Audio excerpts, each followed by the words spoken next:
맨유 팬의 어떤 예. 맨유에 관한 이야기 예. 예, 입으로 한번 들어가 보도록 하겠습니다. 예. 이 맨유를 박지성 시절에 입문을 하셨잖아요. 그렇죠. 박지성 선수 시절에 입문을 해서 정말 그 황금기를 함께 하셨는데 네. 지금 맨유 어떻습니까? 처참하죠. 암담하고 예. 암울하고 온갖 이제 부정적인 단어가 다 떠오릅니다. 그렇죠. 근데 그러면은 이제 사실 맨유가 조금씩 내려앉기 시작한 게 글레이저 가문이 인수하면서부터긴 하잖아요. 네. 현재까지 운영하는 방향에 대해서 근데 엄밀히 따지면은 글레이저 때보다 지금이 더 안 좋거든요. 그렇죠. 물론 뭐 래클리프가 운영을 하고 있다고 하더라도 여전히 소유권을 더 많이 갖고 있는 건 글레이저긴 하지만은 네. 어쨌건 운영은 래클리프가 하고 있잖아요. 네네. 예, 그 글레이저와 래클리프를 비교했을 때는 어느 쪽이 더 낫나요? 그래도 래클리프가 좀 더 낫지 않나 싶기는 한데. 네.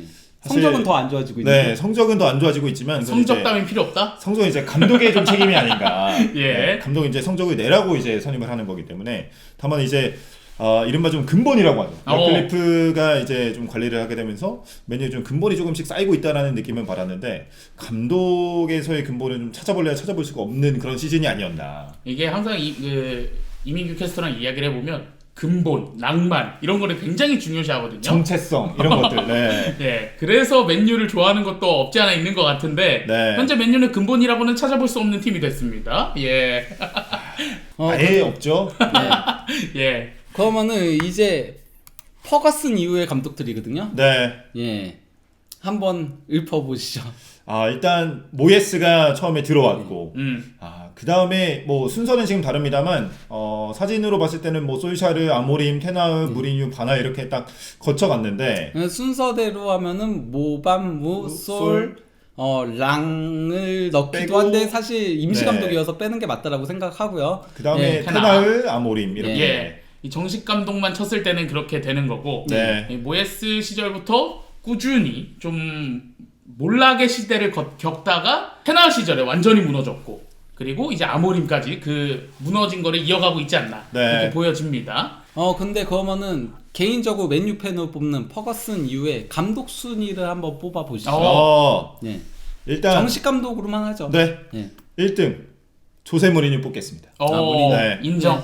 네, 무리뉴가 가장 승률이 높기도 하고 네. 또 유일하게 유럽 대항전 트로피를 또 들어다 줬기 때문에 그 부분을 좀 높게 치고 싶고요. 뭐 리그도 2위. 그렇죠. 무리뉴 네. 최고의 성과. 그때 네. 무리뉴가 그 얘기했을 때 맨유 팬들이 예. 엄청나게 화냈었잖아요. 네. 예, 무리뉴 그 발언 때문에 되게 싫어했었는데 맨유 팬들이 지금 오니까 그때가 천국이었다 이런. 무버지가 됐죠. 예. 네. 그리고 이제 사실 무리뉴 다음이 조금 애매한데. 네. 성적으로는 솔샤르가 좀 그나마 낫긴 했죠. 네. 저는 그래도 테나흐 뽑겠습니다. 테나우? 사실 지금의 맨유의 상황에 결정적인 영향을 미친 것도 테나흐가 맞지만 네. 테나흐가 가져다준 우승컵 2개가 사실 좀 크다고 생각을 하고 테나흐가 남긴 유산들을 어느 정도 처리는 했거든요. 다만 테나흐가 데려온 선수들 중에 마즈람이나 더리우트나 이런 선수들은 조금 더 맨유의 좀 최근 영입들 중에서 가장 그나마 좀 좋은 영입들에 속하지 않나 이렇게 평가를 하기도 하고 예. 맨체스터 시티와의 뭐 FA컵 결승전을 네. 앞두고 팬들 앞에서 했던 연설이나 이런 것들에서 네. 좀 낭만도 있고 자신감도 있는 좀 박수를 보내주고 싶었던 그런 순간이 좀 있었어서 개인적으로 2위는 테나흐를 뽑겠습니다.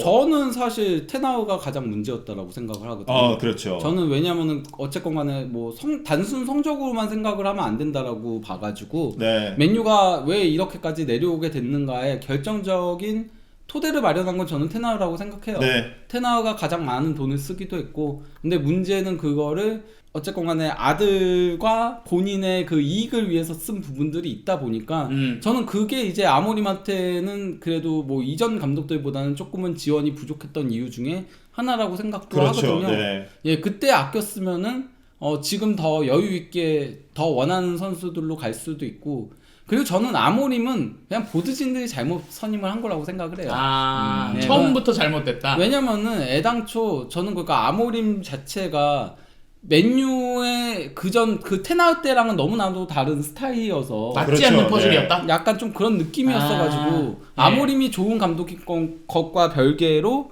조금 잘못된 선임이었다라고 생각을 했었거든요. 그러니까 가장 대표적인 케이스가 리버풀인 거예요. 리버풀 같은 경우는 물론 뭐 슬롯이 지금 잘 못하고 있긴 하지만은 클롭 후임으로 슬롯을 데려왔을 때 그때 판단을 내린 그러니까 리버풀 보드진들의 판단은 클롭과 가장 전술적으로 유사한 감독들을 전부 다 시뮬레이션을 돌렸어요. 그래서 원래 아모림을 처음에 1픽으로 생각을 했었대요. 리버풀 보드진들이. 링크도 한참 있었죠. 예. 근데 시뮬레이션을 돌려보니까 아모림은 클롭과 너무 다르다. 네. 클롭과 너무 다르기 때문에 그러면 팀의 구조 자체를 너무 많이 뜯어 고쳐야 되니까 그래서 그러면 가장 클롭을 그래도 잘 승계할 수 있을 만한 인물로 슬롯을 잡은 거거든요.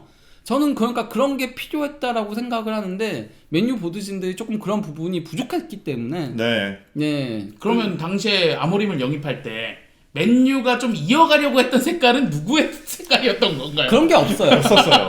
예.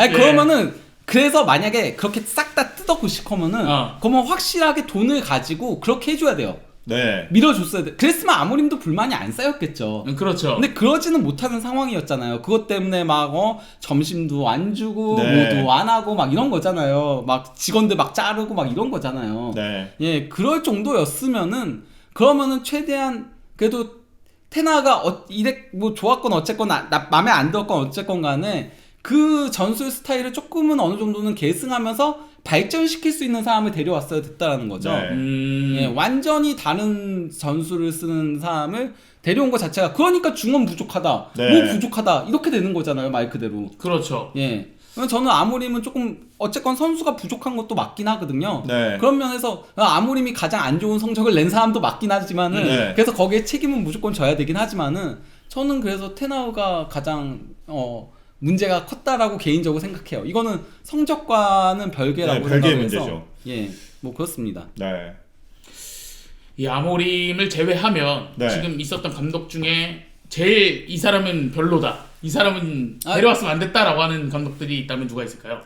저는 개인적으로는 모이에스인 것 같아요. 처음부터 잘못했다. 네, 처음부터. 퍼거슨 경이 추천한 건데.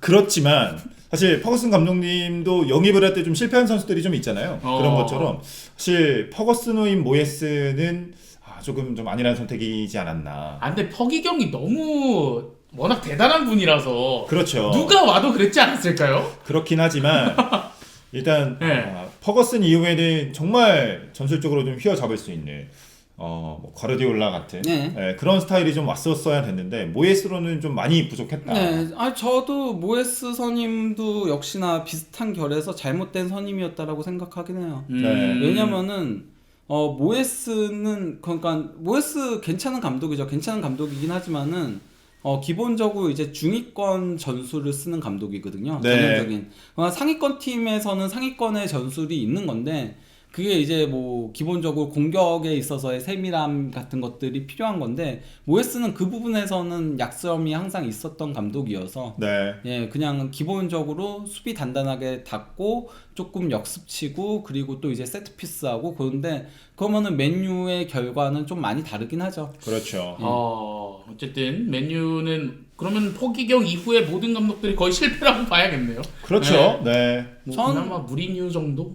무리뉴도 그렇고 저는 파날도 나쁘지 않았다라고 생각해요. 바날도 나쁘지 않았죠. 근데 바날은 약간 개그 캐릭터가 좀 그렇죠. 잡혀가지고 네. 예. 그건 있긴 한데 바날이 어쨌건 그 토대를 마련하는 부분들은 좀 있는 감독이어서 네. 예, 그런 부분에 있어서 파날은 물론 뭐 대형 실수들도 있긴 실패들도 있긴 했지만은 영입에 네. 있어서 예, 그래서 파날이 차라리 나은 편에 속했다라고 할 수 있죠. 파날은 월드컵 때 성적이 너무 좋았어서 네.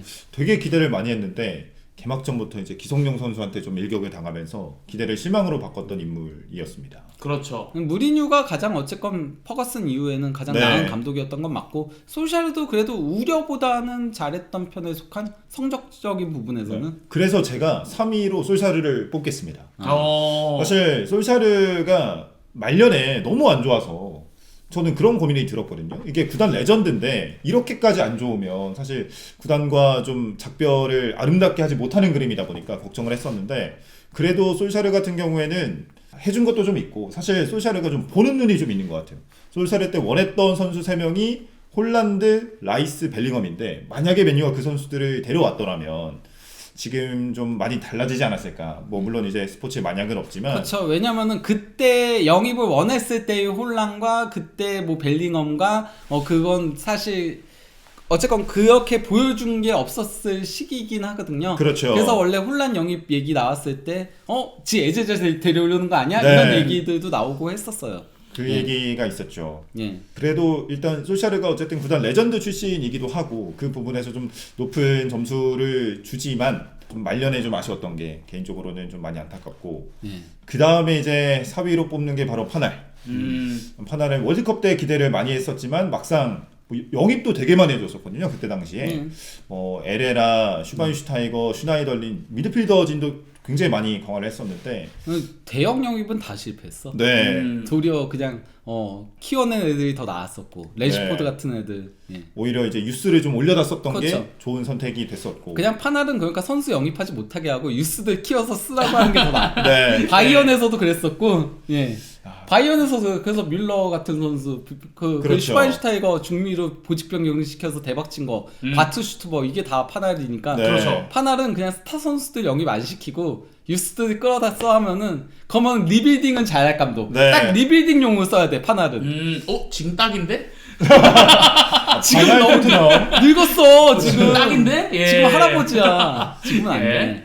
그래도 파날은 FA컵 우승 트로피를 가져다 줬기 때문에 15-16 시즌에 그 유산을 좀 남겨준 부분에 있어서 어느 정도의 좀 감사함이 있다. 그리고 그 다음이 이제 모예스. 모예스 같은 경우에는 유일한 유산이 펠라인이었던 것 같아요. 모예스 에버턴 시절에 같이 함께했던 펠라인을 좀 데려왔던 게 펠라인이 데려온 것부터가 모예스가 어떤 축구를 하는지를 보여주는 거기도 네, 하죠. 그렇죠. 네. 그런 부분에서 이제 모예스가 그 다음 순위라고 할 수 있고 역시나 최악은 아모림인데 사실 아모림 같은 경우는 앞서 말씀해주신 것처럼 맨유 보드진을 좀 잘못 만난 부분도 있기는 해요. 예. 근데 맨유 보드진이 아모림을 선임할 당시에 아모림한테 연락을 합니다. 근데 아모림이 프리시즌이 필요하다. 그래서 다음 시즌에 가면 안 되겠냐라고 요청을 하는데 맨유 보드진이 유명한 말을 합니다. Now or never. 지금 아니면 안 된다. 그때 아모림이 선택한 게 그럼 갈게였어요. 그럼 잘했어야죠. 본인이 선택을 한 거다. 헤드 코치도 본인이 선택을 했던 네. 거였고, 근데 나는 매니저로 왔다라면은 앞뒤가 안 맞는 얘기긴 하죠. 그렇죠. 예. 어쨌든 본인이 선택한 건데 여기서 이제 보드진과 마찰을 겪고 성적도 못 내고 인터뷰는 인터뷰대로 하고 이런 것들 보면 최악의 감독은 아모림이 아닌가 개인적으로는 좀 그렇게 생각을 합니다. 그렇습니다. 가장 불쌍한 감독은 가장 불쌍한 감독은 무리뉴죠. 무리뉴요. 네. 지나고 나서 좀 깨닫는 것 같아요. 그때 당시 맨유로 2위를 했던 게 얼마나 큰 성과고 무버지 이제야 깨달아요. 유로파리그 우승이 얼마나 소중했는지를 좀 깨닫게 되는 그런 감독이었던 것 같습니다. 저는 정식 감독 외까지 하자면은 가장 불쌍한 사람은 랑닉이라고 생각해요. 랑닉도 좀 왜냐면은 랑닉이 성적이 두 번째로 안 좋은 거 맞아요. 아모림 다음으로 가장 안 좋은 게 랑닉인 거 맞긴 한데 랑닉은 애당초 그러니까 뭐 때문에 불쌍하냐면은 감독을 잘했다 이런 게 아니에요.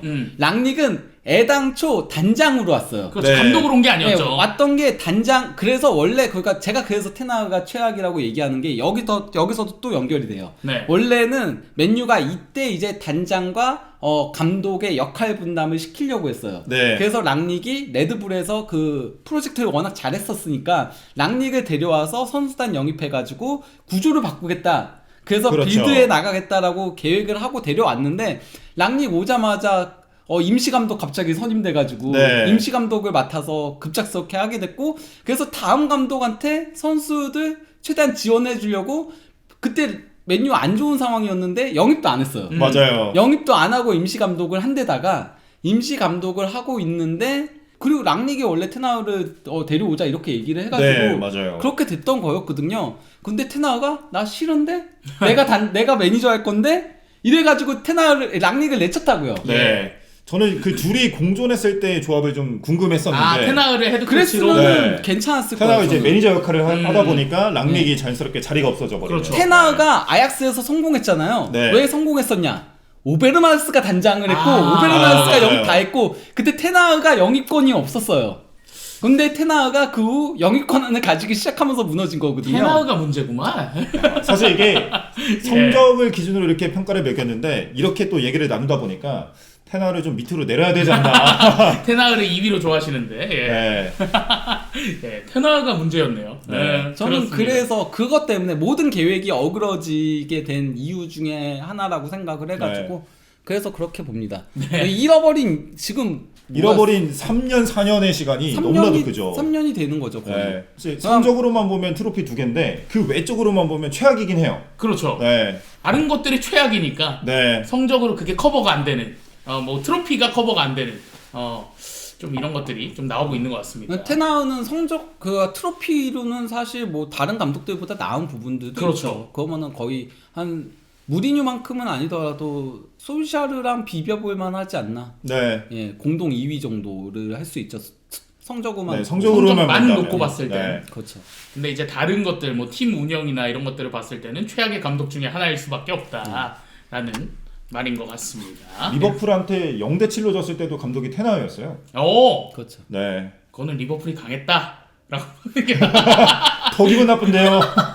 그렇습니다. 네. 어쨌든 이렇게 맨유 팬과 함께하는 맨유 성토의 시간 한번 가져봤습니다.